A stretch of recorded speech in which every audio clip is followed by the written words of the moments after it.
Make una join me, make we hear the truth together. One chapter wey go change our life. Matthew chapter 13. That same day, Jesus comot from the house, go sit down for Galilee waterside. Many people gather around am. So he enter one boat, and all the people stand for ground near the water.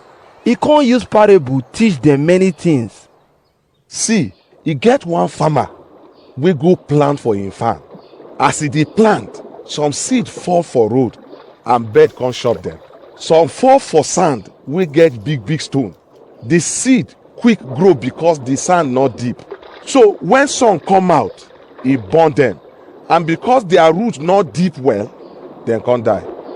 Some seed fall for shukushuku. Dem grow, but the shukushuku shook them die. But some seed fall for better ground,